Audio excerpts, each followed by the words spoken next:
Assalamualaikum warahmatullahi wabarakatuh. Hai.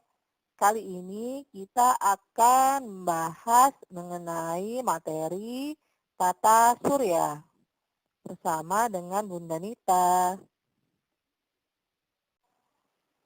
Nah, pada materi tata surya ini yang akan kita bahas pertama mengenai sistem tata surya, lalu yang kedua mengenai kondisi bumi, yang ketiga mengenai kondisi bulan, yang keempat mengenai gerhana. Nah, yang pertama kita akan bahas mengenai sistem tata surya.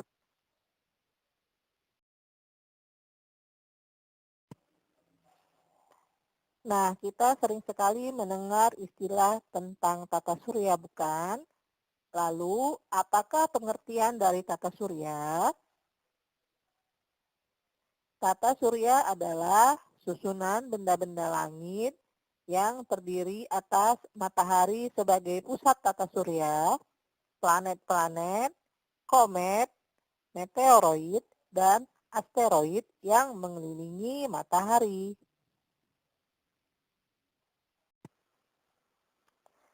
Nah, benda langit pertama yang akan kita bahas pada sistem tata surya adalah matahari. Matahari adalah bintang yang berupa bola gas panas dan bercahaya yang menjadi pusat sistem tata surya. Tanpa energi intens dan panas matahari, tidak akan ada kehidupan di bumi.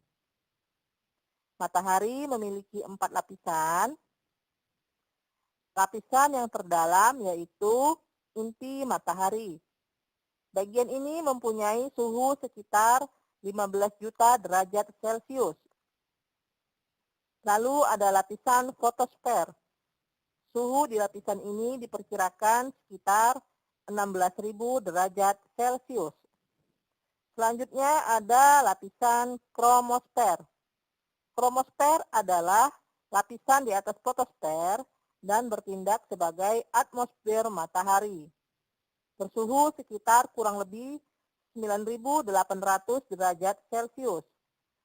Kemudian yang terakhir ada lapisan korona.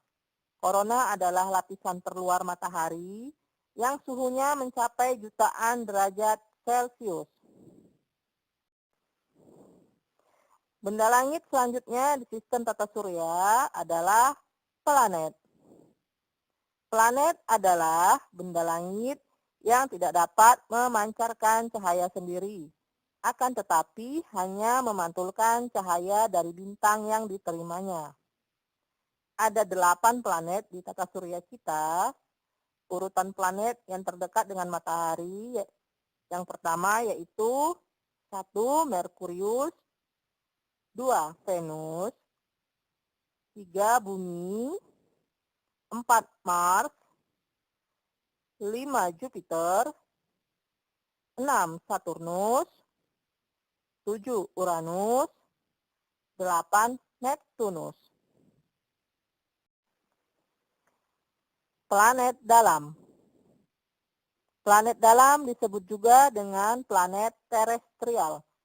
Planet terestrial adalah planet yang letaknya dekat dengan matahari, berukuran kecil, memiliki sedikit satelit atau tidak sama sekali, berbatu, terestrial, sebagian besar terdiri atas mineral tahan api, seperti silikat yang membentuk kerak dan mantelnya, serta logam seperti besi dan nikel yang membentuk intinya. Planet dalam terdiri atas Merkurius, Venus, Bumi, dan Mars. Planet luar. Planet luar disebut juga dengan planet Jovian. Planet Jovian adalah planet yang letaknya jauh dengan matahari, berukuran besar, memiliki banyak satelit, dan sebagian besar tersusun dari bahan ringan seperti hidrogen, helium, metana, dan amonia. Planet dalam dan planet luar dipisahkan oleh sabuk asteroid. Planet luar terdiri atas Jupiter, Saturnus, Uranus, dan Neptunus.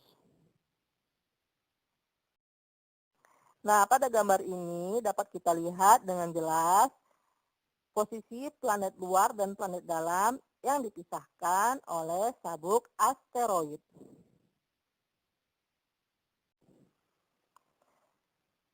Selanjutnya, benda langit yang akan kita bahas yaitu mengenai komet. Komet berasal dari bahasa Yunani yaitu kometes, yang artinya berambut panjang. Komet adalah benda langit yang mengelilingi matahari dengan orbit yang sangat lonjong.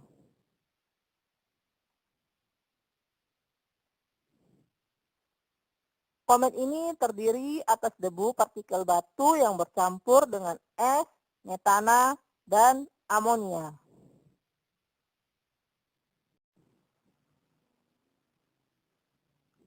Bagian-bagian dari komet yaitu sebagai berikut.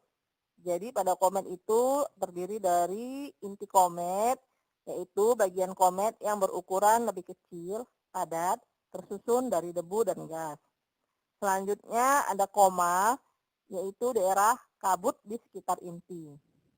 Lalu ada ekor komet, yaitu bagian komet yang berukuran lebih panjang. Arah ekor komet selalu menjauhi matahari dikarenakan dorongan yang berasal dari angin dan radiasi matahari.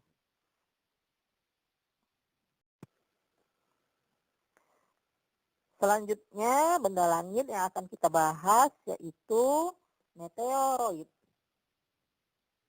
Meteoroid adalah potongan batu atau puing-puing logam yang mengandung unsur besi dan logam yang bergerak di luar angkasa. Kalian tahu bintang jatuh? Nah, bintang jatuh atau disebut juga dengan meteor adalah meteoroid yang terbakar oleh lapisan atmosfer ketika memasuki bumi.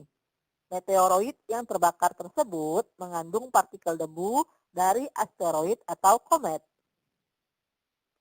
Terkadang meteoroid yang terbakar di lapisan atmosfer bumi tidak sepenuhnya habis atau hilang begitu saja.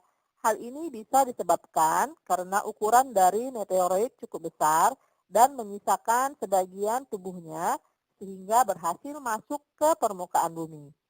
Meteoroid ini dikenal dengan nama meteorit.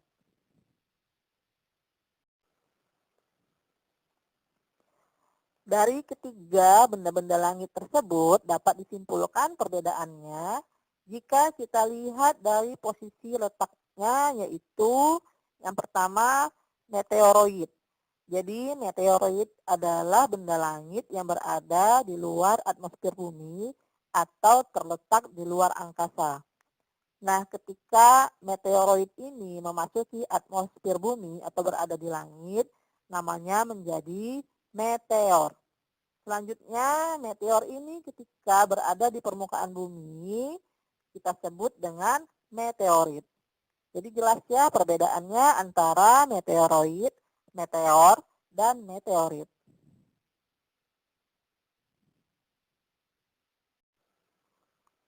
Nah, benda langit selanjutnya yang akan kita bahas yaitu mengenai asteroid. Asteroid adalah potongan-potongan batu yang mirip dengan materi penyusun planet. Sebagian besar asteroid terletak di daerah antara orbit Mars dan Jupiter yang disebut dengan sabuk asteroid. Jadi sabuk asteroid ini adalah yang membatasi antara planet dalam dan planet luar. Posisinya berada di antara planet Mars dan planet Jupiter. Nah, anak-anak, apakah sekarang kalian sudah paham mengenai sistem tata surya kita? Baiklah, jika kalian sudah paham, kita akan membahas materi selanjutnya. mengenai kondisi bumi.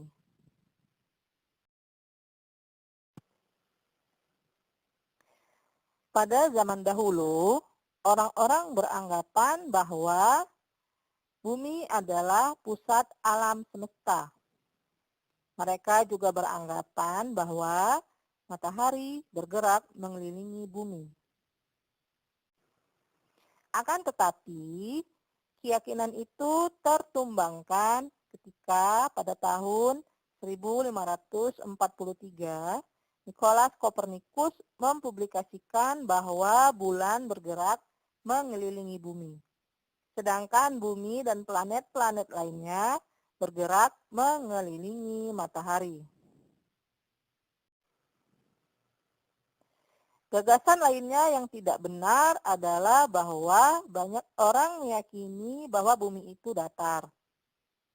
Sehingga mereka takut apabila mereka berlayar cukup jauh ke laut.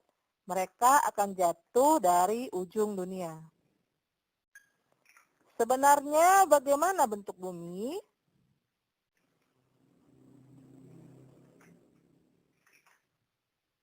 Nah, selama bertahun-tahun, para pelaut mengamati hal yang pertama kali mereka lihat di laut adalah puncak kapal.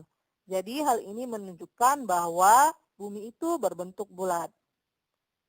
Lalu pada tahun 1522, Magelhaen telah membuktikan bahwa bumi itu berbentuk bulat. Saat itu ia mengadakan pelayaran dengan arah lurus, kemudian ia berhasil kembali ke tempat awal dirinya berlayar. Lalu astronot telah melihat secara jelas dari ruang angkasa bahwa bumi ini berbentuk lonjong. Diameter bumi adalah 12.742 km.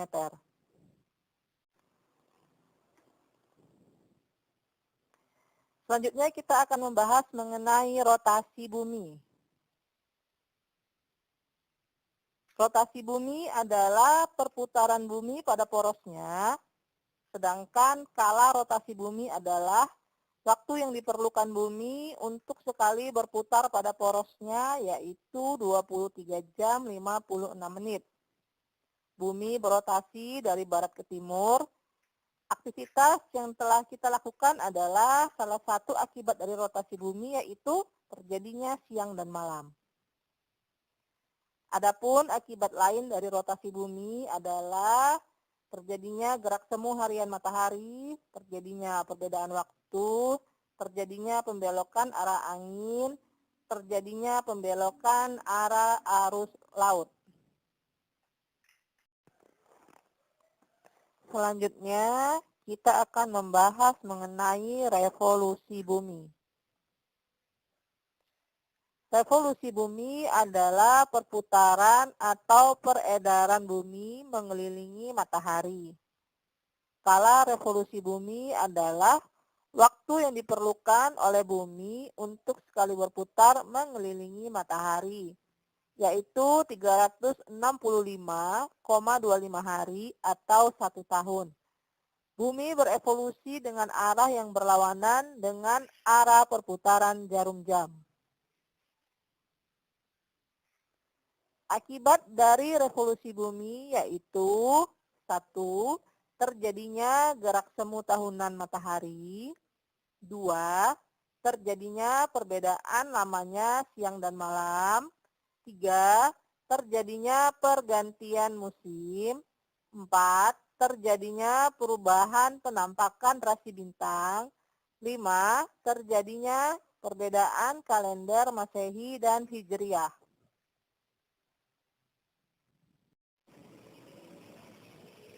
Nah, bagaimana anak-anak? Apakah sekarang kalian sudah paham mengenai kondisi bumi? Baiklah, jika sudah, sekarang kita akan membahas mengenai kondisi bulan.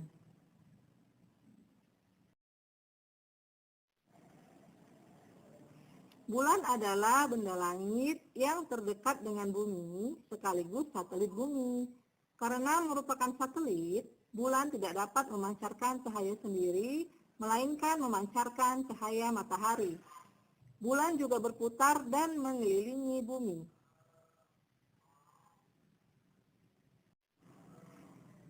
Nah, bagaimanakah bentuk bulan? Bulan berbentuk bulat seperti planet, permukaannya berupa dataran kering, tandus, banyak kawah, terdapat pegunungan dan dataran tinggi. Bulan tidak memiliki atmosfer, sehingga sering terjadi perubahan suhu yang sangat drastis. Bunyi tidak dapat merambat, tidak ada siklus air, tidak ditemukan makhluk hidup, dan sangat gelap gulita. Bulan melakukan 3 gerakan sekaligus, yaitu rotasi, revolusi, dan bergerak bersama dengan bumi untuk mengelilingi matahari. Skala rotasi bulan sama dengan skala revolusinya terhadap bumi, yaitu 27,3 hari. Dampak dari pergerakan bulan yaitu terjadinya pasang surut air laut, pembagian bulan, fase-fase bulan, gerhana matahari, dan gerhana bulan. Kita akan membahas mengenai dampak pergerakan bulan. Yang pertama adalah terjadinya pasang surut air laut. Pasang adalah peristiwa naiknya permukaan air laut. Surut adalah peristiwa turunnya permukaan air laut. Pasang surut air laut terjadi akibat pengaruh gravitasi matahari dan gravitasi bulan. Akibat bumi berotasi pada sumbunya, maka daerah yang mengalami pasang surut bergantian sebanyak 2 kali. Ada 2 jenis pasang air laut. Yang pertama, pasang purnama. Yang kedua, pasang perbani. Dampak pergerakan bulan yang kedua yaitu terjadinya pembagian bulan. Ada 2 pembagian bulan. Yang pertama, bulan sideris. Yang kedua, bulan sinodis. Bulan sideris membutuhkan skala revolusi selama 27,3 hari. Sementara itu, bulan sinodis membutuhkan skala revolusi selama 29,5 hari. Dampak gerakan bulan yang ketiga adalah terjadinya fase-fase bulan. Fase-fase bulan merupakan perubahan bentuk-bentuk bulan yang terlihat di bumi. Hal ini dikarenakan posisi relatif antara bulan, bumi, dan matahari.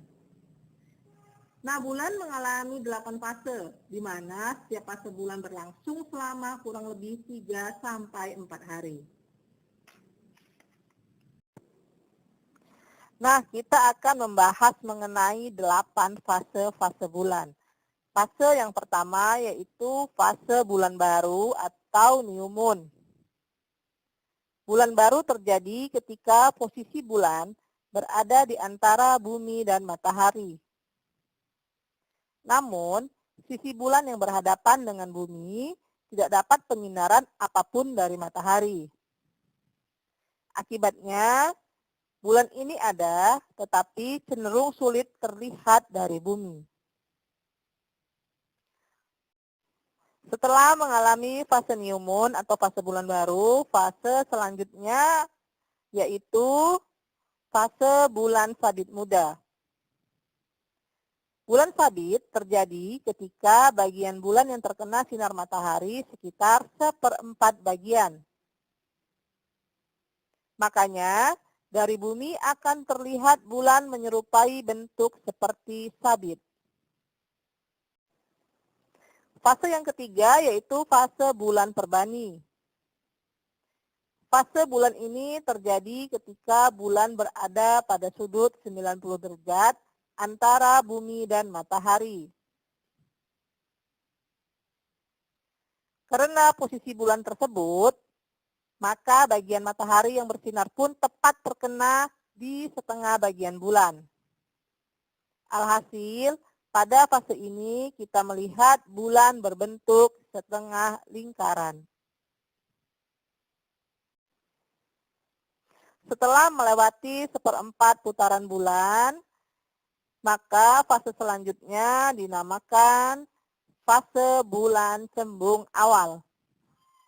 Pada fase ini, bagian bulan yang terkena cahaya matahari adalah 3/4 bagiannya. Alhasil, ketika kita melihat bulan dari bumi, bentuknya cembung. Atau bagian yang bisa kita lihat dari bumi adalah 3/4 bagian bulan. Fase yang kelima adalah fase bulan purnama atau full moon.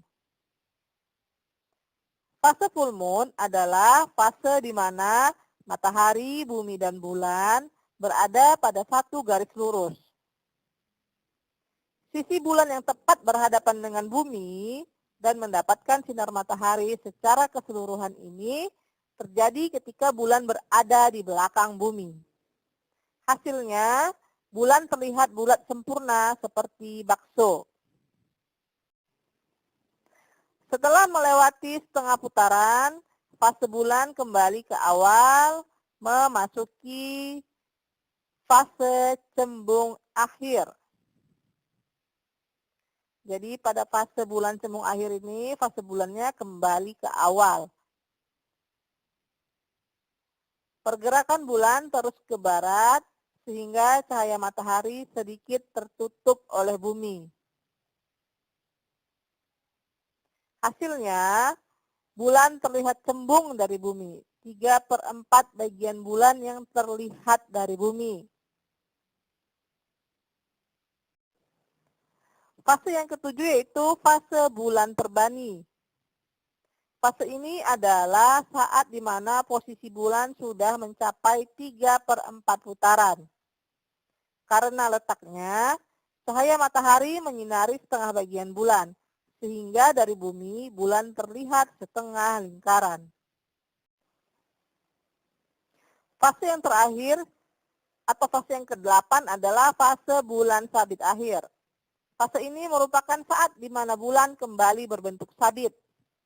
Saat ini bulan sudah hampir mengitari bumi sebanyak 1 putaran penuh. Setelah fase ini, bulan akhirnya kembali ke posisi awal atau new moon, di mana bulan berada di depan bumi dan kembali tidak terlihat. Nah, bagaimana anak-anak? Apakah sekarang kalian sudah paham mengenai kondisi bulan? Baiklah, jika sudah, maka kita akan membahas materi selanjutnya mengenai gerhana.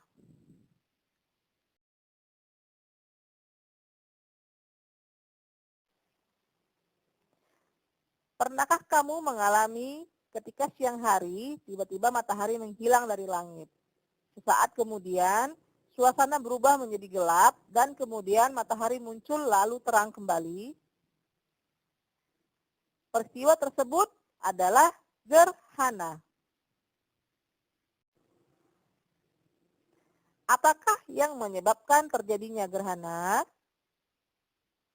Gerhana terjadi ketika posisi bulan dan bumi menghalangi sinar matahari, sehingga bumi atau bulan tidak mendapatkan sinar matahari. Gerhana juga merupakan akibat dari pergerakan bulan.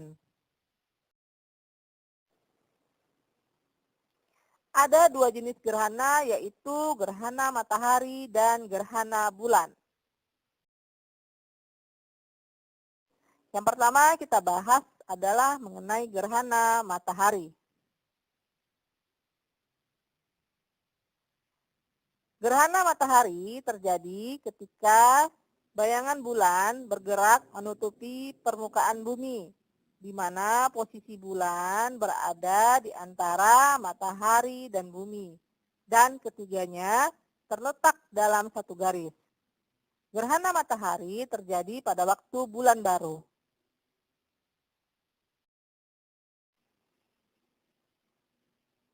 Umbra adalah bayangan gelap yang terbentuk selama terjadinya gerhana. Penumbra adalah bayangan kabur atau remang-remang yang terbentuk selama terjadinya gerhana.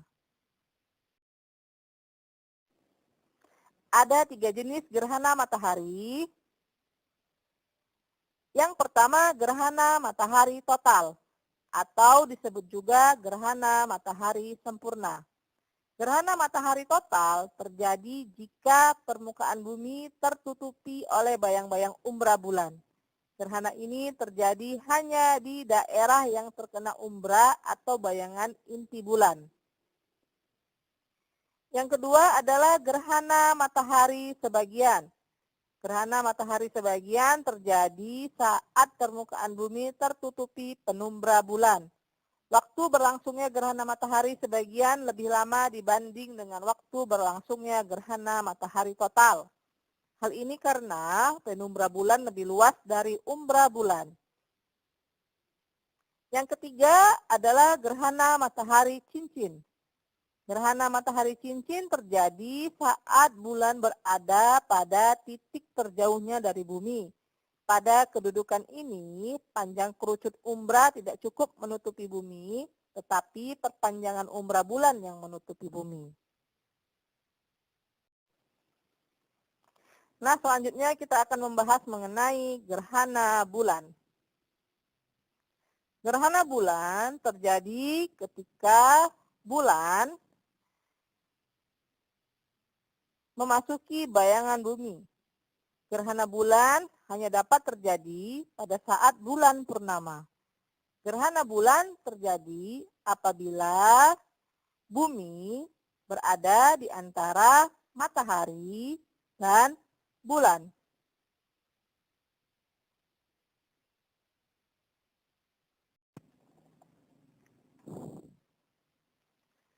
Ada 3 macam gerhana bulan. Yang pertama, gerhana bulan total.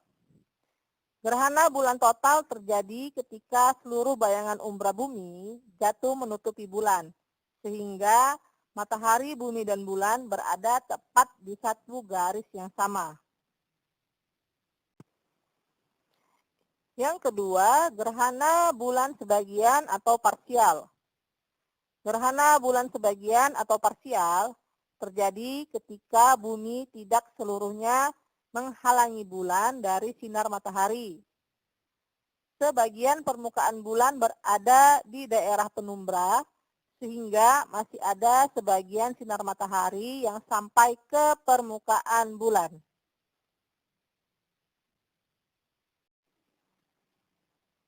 Yang ketiga adalah gerhana bulan penumbra.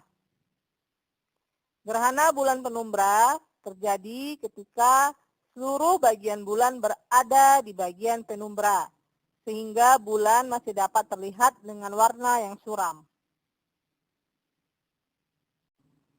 Nah, anak-anak, bagaimana? Apakah kalian sudah paham mengenai gerhana?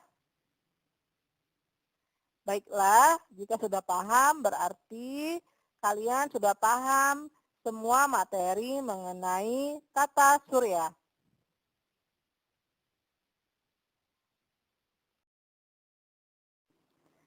Ayat pilihan.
Sekian video pembelajaran kali ini mengenai tata surya.